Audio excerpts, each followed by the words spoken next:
Japan. Japan nowadays probably is one of the most well-known countries and culture. When we talk about it, probably only two things come to people's minds, at least the most. Anime in the 17th century. And the third one, but we are not going to get into it. Yo, what the fuck? It's pretty obvious why a lot of games use the 17th century as a way to express a game or express the art. It was a really interesting era that nowadays it looks like a movie, everything from it. So it was obvious that a lot of games and movies will come up with this theme. And you have a lot of good examples of games that use this century as a main theme for the game. Probably my best example and my favorite example is probably the series Onimusha, but you have a lot of other examples. Even nowadays, new Assassin's Creed that it's more or less on that era. The legendary Konami is actually no stranger to this theme. It has a couple of games on this century, but in the beginning of the PS2, they decided to launch a game called Seven Blades. Seven Blades had a really interesting idea and a really interesting production because it was based on a movie called Zipang, and the interesting part is that the producer of Zipang actually worked on this game too. One thing that is bothering me is how lukewarm the reviews were against this game back in the days. How do you have a company like Konami and a big producer joining together to have a mediocre game? Something happened here. I'm really interested to see this one. Will it be a hidden gem? Let's see. The game starts with this cutscene of ninjas against a dragon, a golden dragon, and actually it looks really good for the time. Remind you that this is the 2000s, one of the first years for the PS2. But yeah, there's this battle against them, and it looks like the ninjas won, but I'm not 100% sure. And the title screen appears. I really like how the title screen doesn't have any music, only your sounds.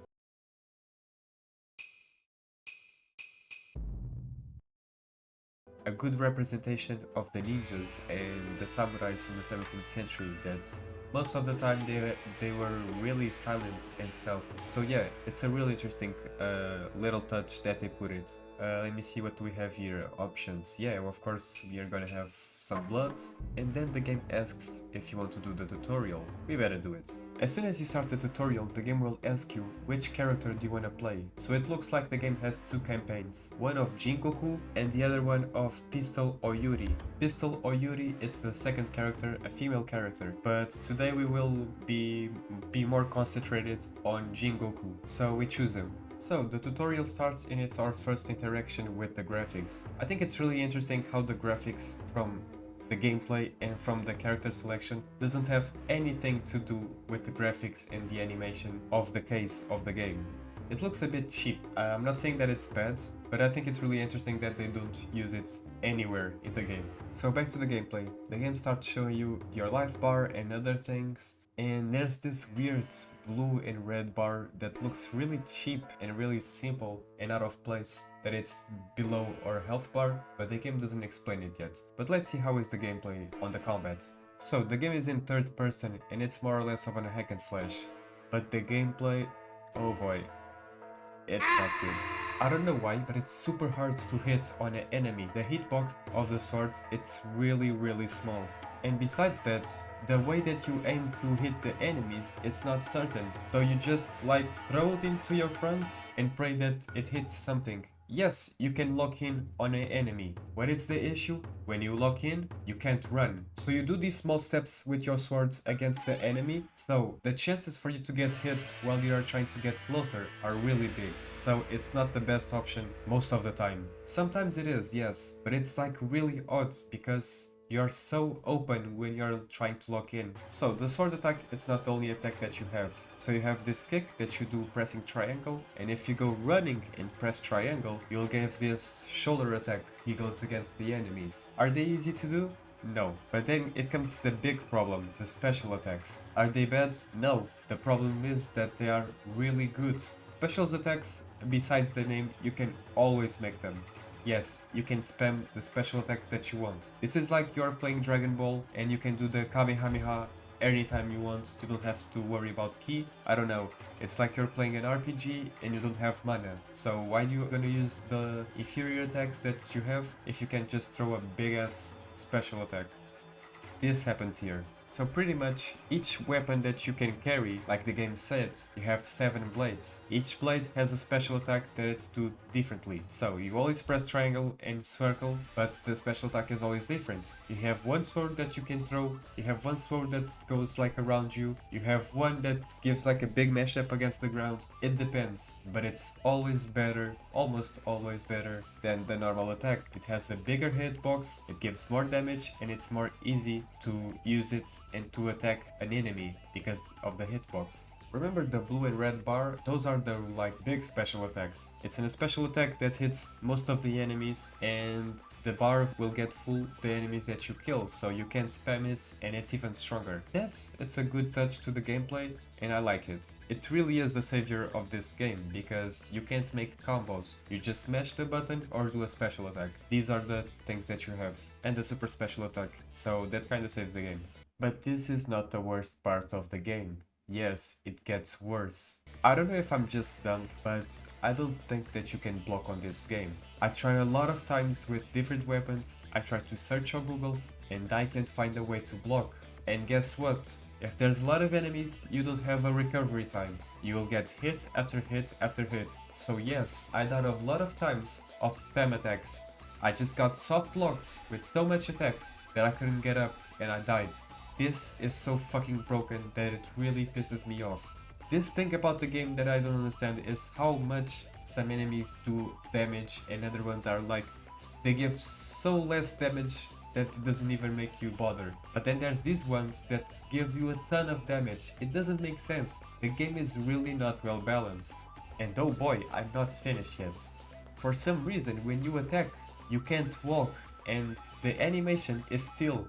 So you don't get out of your place. You don't follow the movement further or to the back or to the front. No, you will just stay still. So if an enemy remembers to go more to the left or go further or just leave, you will not hit it. So you have to fucking pray that when you are attacking an enemy, he will not move. Because if he moves, the probability of him not getting hit, it's huge.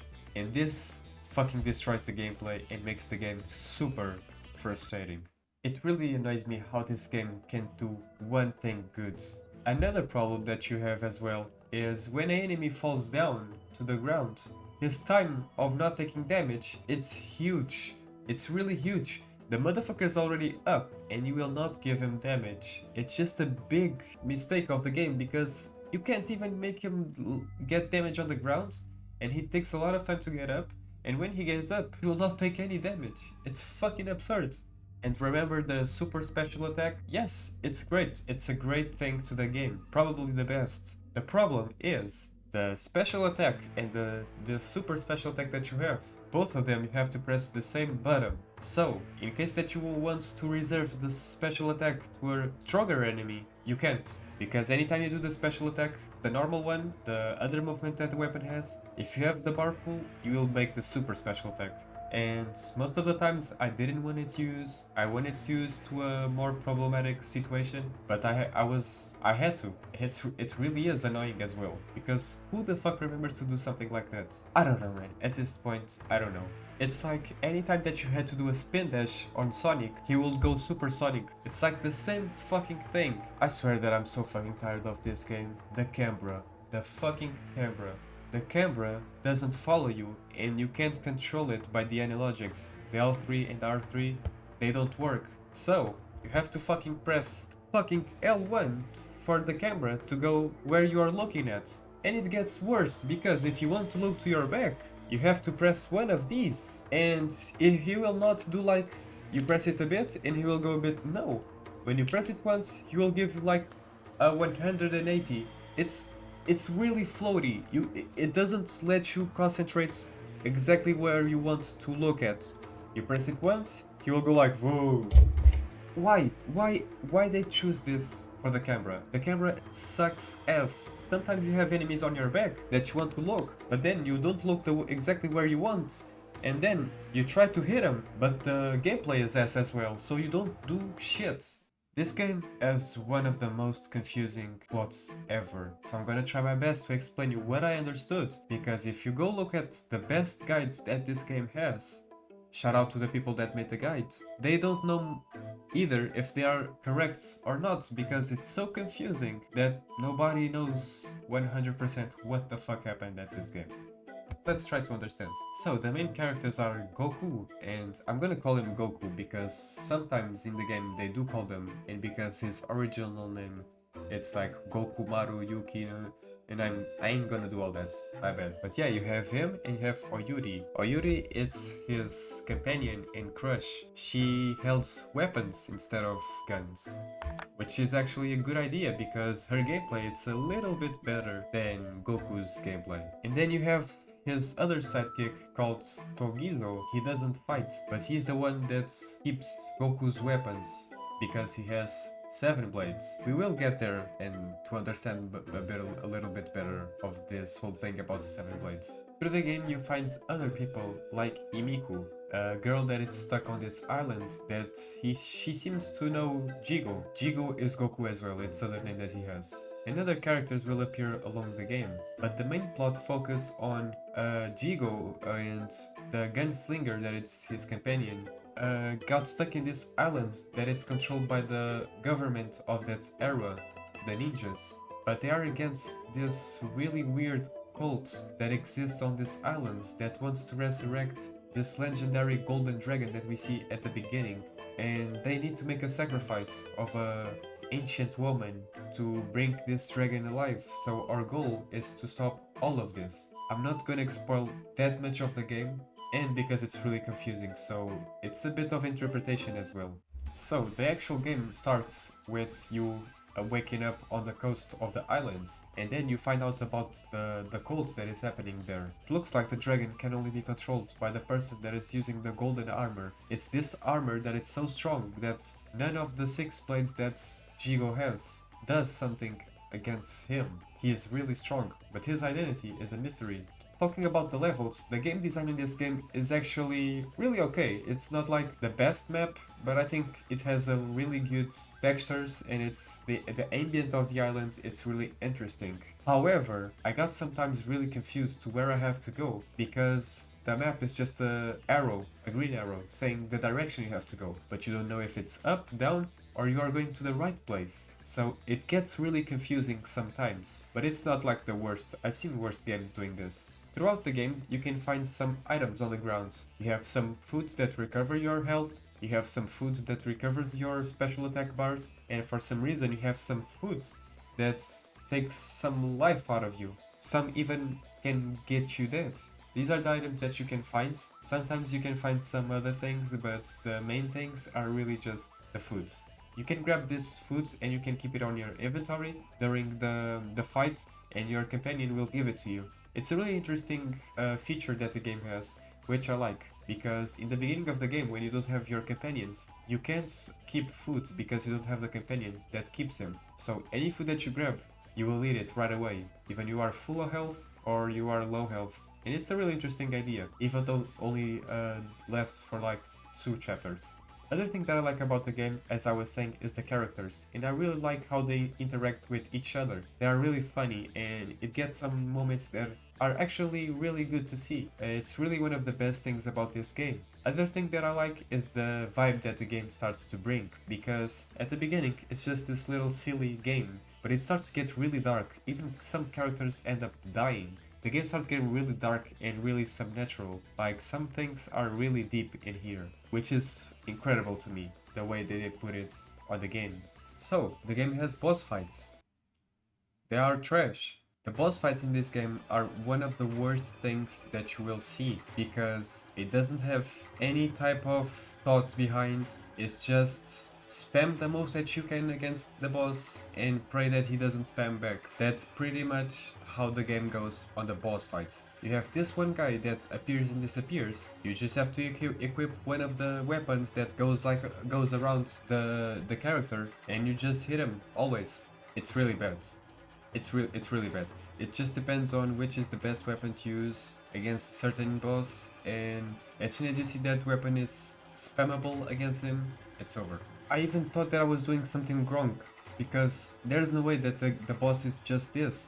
And there were some bosses that I was dying constantly. I can't hit him. What am I doing wrong? Then I went to YouTube and saw, One of the examples is the final boss, the golden armor, one of the final bosses. I was like, how the hell am I gonna kill this guy? Then I went and saw how the guy did it on YouTube. It's ridiculous. How the fuck is this possible? Oh yes, talking about the weapons, do you remember me saying that there were a lot of them and that's why the game is called 7 Blades? Because there are 7 of them, right?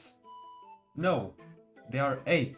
So why the fuck is the game called 7 Blades if there's fucking 8 weapons? So, in the game ending, you fight against the golden armor and you find out who it is. So, I'm not gonna give you spoilers, but it's fucking wild. Because at this moment, I'm not gonna spoil the ending, but if you want to see, if you want to play by yourself, you will see that some things will start getting really weird. You have some reincarnation happening, betrayals and shit. It's not kind of a betrayal, but you'll get it. It's really odd. You'll fight against that kind of army of ninjas and the game will end. So I think that was 7 Blades. That are 8.